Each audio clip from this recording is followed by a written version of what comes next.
While boiling water, Carol suddenly noticed someone knocking on her door in the dead of night. Instantly, she sensed something was wrong when she saw a stranger standing outside.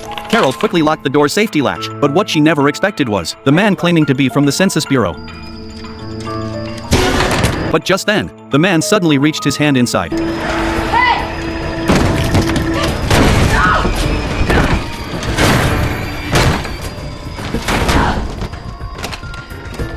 Seeing the vacant stare in his eyes, Carol was instantly terrified. Fortunately, the man left when he realized he couldn't get in, but when Carol went to the window, she noticed the man walked like a walking corpse. Since she was home alone at the time, she quickly grabbed her phone and called her boyfriend to come over. She thought the terrifying incident was over, but the next day, as she headed to work as usual, she witnessed another eerie scene. Everyone on the street had hollow eyes, staring at her like lifeless souls, their gazes filled with hatred toward Carol. Sensing something was terribly wrong, Carol rushed to her office to search online for answers. Just then, a friend from the hospital called unexpectedly. The test results for the mucus found on her son yesterday had come back. This transparent mucus bubble was not of earthly origin. Recalling the spaceship that had crashed onto Earth a few days prior, Carol instantly realized that perhaps the shuttle had brought an alien virus to Earth, turning many infected humans into walking corpses. But just then, her boyfriend suddenly received a call from a neighbor, reporting that something utterly terrifying had happened at his home. Carol rushed over with her boyfriend to investigate, but the moment they pushed open the door, the scene before her nearly scared her to death. The homeowner lay on the bed, his eyes and nose completely encased in a transparent mucus bubble. Carol tried to take a photo of him,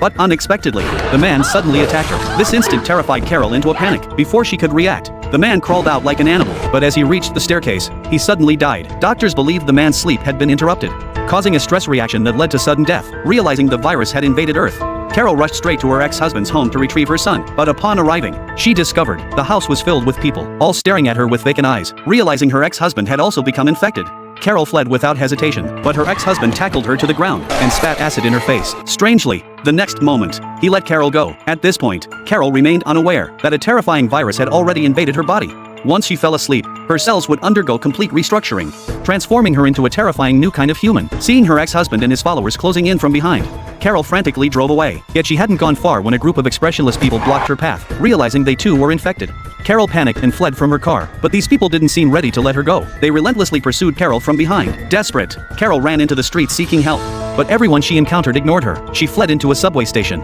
thinking she'd finally shaken them off. To her horror, the subway was filled with people whose eyes were hollow and vacant. Realizing the city had fallen, Carol pretended to be one of them, calmly sitting down on a bench. But then, a woman disguised as an infected person was suddenly spotted by the others. Carol scrambled to another car, only to find the infected had already forced open the doors. As a spray of virus erupted, Carol leapt onto the tracks in terror, escaping along the rails out of the station. Seeing every human now expressionless, Carol had no choice but to walk among them disguised as infected. Her most urgent task now was to find her son.